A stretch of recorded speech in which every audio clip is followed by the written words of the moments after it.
Hello, my name is Scott Foster and I'm a student at Staffordshire University studying computer games development, and in the second semester they had us recreate Mario, Super Mario to be more precise, and I decided to go and remake Super Mario Bros 3 because I like the game and I thought it might be a bit more of a challenge than Mario Bros, which was that sort of 2D one where the enemies come out, or Super Mario Bros, which is the first one on NES. I really liked Super Mario Bros 3.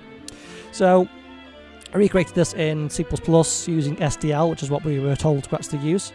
Now I have support for NES controllers added in, which I thought was a nice addition. I'm just going to play it, and then we're going to go through maybe a few more of the side features, stuff like the level editor and things. Keep in mind, this is like very basic at the moment. Oh, I pressed the options button there. Right, so I have quite a bit. Obviously it's not perfect. This Koopa does not fly up when I do that, which I still need to add the ability for that to occur.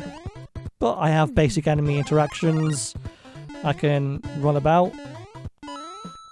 I can collect coins. There is actually a completed coins animation as well. But I haven't actually limited these because I was testing them. So for now I'll get limited coins. But yeah, this is basically the first level of Super Mario World, just to be able to, Super Mario Bros rather, just to be able to test it all out. I'm actually going to go over here and grab a feather as well, because I did a feather in as well. Ooh, Koopa there got a little bit stuck there because my block moved up. Still need to fix that. But yeah, the feather's in there as well. Not get the sound, but the feather is in there. So I basically added pretty much everything I wanted to at the moment. Like, it's all, the collisions work pretty well at the moment. They're not perfect. Like, I think maybe there's a bit more of a gap than I'd like between blocks and Mario, but it's not too bad. This here now is a bit of a new feature I added. I haven't added animation yet for the destruction, but at least the destruction happens. I'm now going to end the level off as well. And if I move Luigi and I go and die on purpose, the level should end. One of the things I am very happy with is if I go back to the main menu, oh yeah, I added in the options buttons as well, is I added a level editor in, which I actually get more marks for it because it's loading everything from file. So I added a level editor that you can actually use, by the way. So you can see here, these are all the tiles, and if you press reset, it resets where these tiles are, and if you really want, you can rearrange them and save that configuration if you so desire. But basically you can grab, let's say we want to grab these tiles here. I can just grab these tiles here and start drawing on the tile map, or erase them, or if I press eyedropper, I drop anything I want.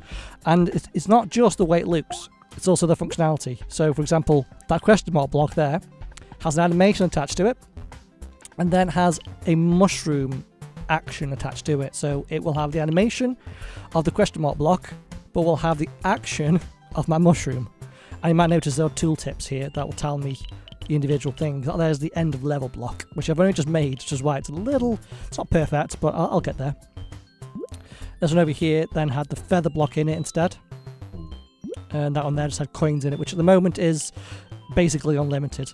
But you can basically grab any of these. Also, I did add a 1-up, which actually I suppose I could show you now. If I grab that there, and then I go and stick a 1-up inside of here, and save that.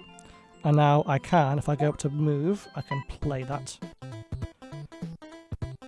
Now, for some reason, the play is a little bit longer when I do it from here. Oh, and then it just loads up the image from OneDrive.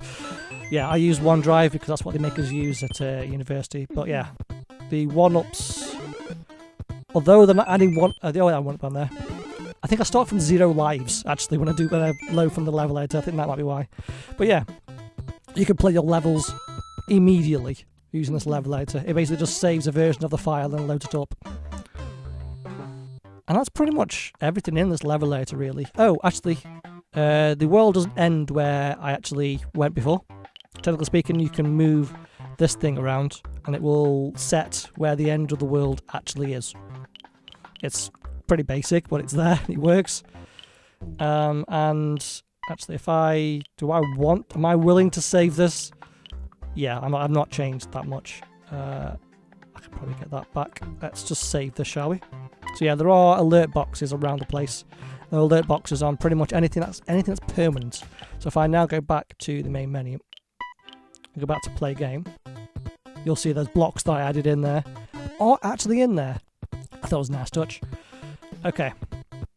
So something I wanted to show here is if one player reaches the end, the other player can just carry on until they hit the end